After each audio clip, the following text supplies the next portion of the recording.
Hey, we have UFC 200 coming this weekend. It's something of a victory lap for MMA fans. Their beloved sport is now a mainstream business with real stars that may have just sold for a reported $4.2 billion. When MMA was gaining steam last decade, I was dubious for two reasons. The first thing, not enough punching, too much rolling around, too many moments that looked like those uncomfortable prison fights on Oz. And second, whoa, stop! Way too much punching! Please stop punching! No! That was UFC 39 in 2002. I happened to be in the fourth row with my buddy J-Bug, and we left rattled. Not just by the carnage, but by the crazy aggro males in the crowd who wanted blood. It just felt a little too barbaric. But those were the days of elitist sports writers calling it cage fighting, and ESPN refusing to acknowledge MMA, much less televise its highlights, and politicians banning it in all 50 states. They weren't mincing their words either. Is on the level of a cockfight, only we're using human beings. Oof, cockfighting. Fast forward to 2016, the UFC has reality TV franchises, it has pay-per-views with fancy trailers, it has champions that double as actual famous people, and it has a growth curve that is pretty much insane.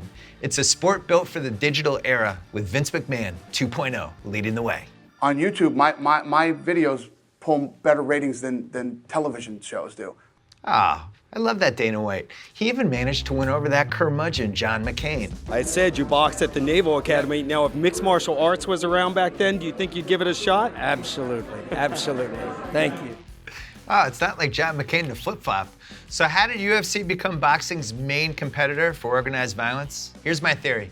It's the first sport to mature with the internet. Back in the 1990s, liking the UFC was like having a weird fetish. It was only slightly more acceptable than ogling pictures of celebrity feet. So fans went where all the weirdos go. They went to message boards, illegal streaming servers. Basically, the internet was built to feed the UFC machine. And MMA was growing right as other sports were actually getting safer. In baseball, you can't block the plate anymore. You can't instigate hockey fights anymore, and you definitely can't start a massive NBA melee that spills into the stands.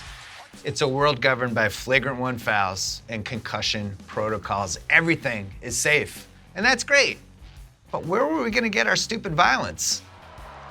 Yeah, from the sport that's nothing but violence. Plus, people love mixing it up online. They beat each other up on Twitter. They beat each other up in blog posts, on message boards. The UFC just makes more sense in 2016. Even better, MMA is way more sophisticated than casual fans realize. You have jiu-jitsu, judo, submission specialists, Muay Thai, straight punchers, and other things that I can't pronounce. And no one style dominates. It's like a never-ending game of rock, paper, scissors.